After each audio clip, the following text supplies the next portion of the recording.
Unessuluk ämeden saar kunjunne bolsiali. Yurdumuzun Liverpool ayetinde hem bütün dünya sağlık günü münasebetli kurulan köpçülükten beden terve sport çarelerine yukarı isyanlık mahsus oldu. Bütün dünya sağlık gününün şanına geçirilen köpçülükten velosipedli yürüyüşe katnaşçılar İr seherden Çarşı Türkmenabat avtolu köprüsünün başlayan yerine cemlendiler. Belentenglerde yanlanan sırnı bağlı aydımlar, bugünkü davraların soğukun koştu.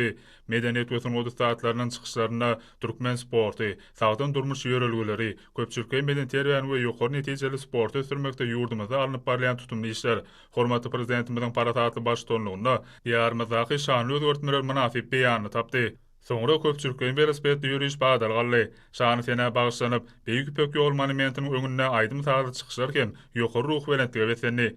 Yer gelende Türkmen halkynyň milli lideri Gahrman Arkadağymyzyň asyrly başlangyçlary bilen soňky ýyllarda ýurdumyzda velosiped sportunyň ýergidel ösdürilip, uly meşgullyga eýe bolýandygyny belläp geçmek hasam ýakymydyr.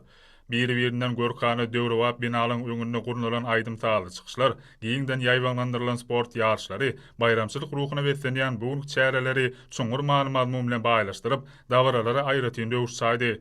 Şırnovarlı aydımlarda il sağlığı yurt baylığına denilýän diyarımızda Türkmen sportuna verilen aýratyn üns, halkymyzyň sport oyunlarına, köpçülükden beden terbiýet çärelerine bolan gyzyklanmasy, ata-babalarymyzdan aýdýan sagdyn durmuş ýörelgileri, diyarymyzda sagdyn we ruh bilen durmuş kesini ornaşdyrmakda hormatly prezidentimiziň nutgalyk göreldileri, Türkmen türgelleriniň gazanýan üstünlükleri awadan hem esretli durmuşymyz joşgunly beýanyny tapdy. Velosipedli yürüyüşe gatnaşçylar bayramçylyk yürüyüşini dowam edip, Türkmenawa şäheriniň gözelligine gözellik goşýan Türkmeniň Agoý binasynyň ýanyna geldiler.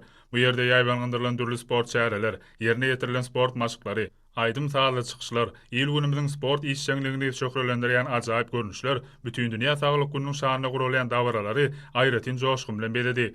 Soňra velosipedli yürüyüşe gatnaşçylar bellenlen pellehanadan geçip, 10 000 orurlyk häzirki zaman stadionyň öňünde jemlendiler.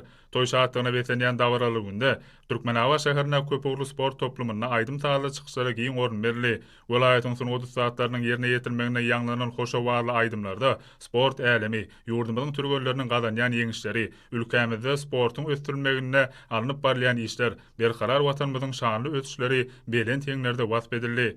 Sport beden terbiýet çäreler, köpçülükden sport maşyklary, bagtyar halkymyzyň sporta bolan süýgüsinden hemde barha artýan gyzyklanmasyndan habar berýär. Bütün dünýä saglyk günü münasebetli welaýatyň etrapdyr şäherlerinde hereket edýän döwre sport mekdeplerine hem türlü bayramçylyk sport ýarşlaryna özara duşyklara giň orun berildi.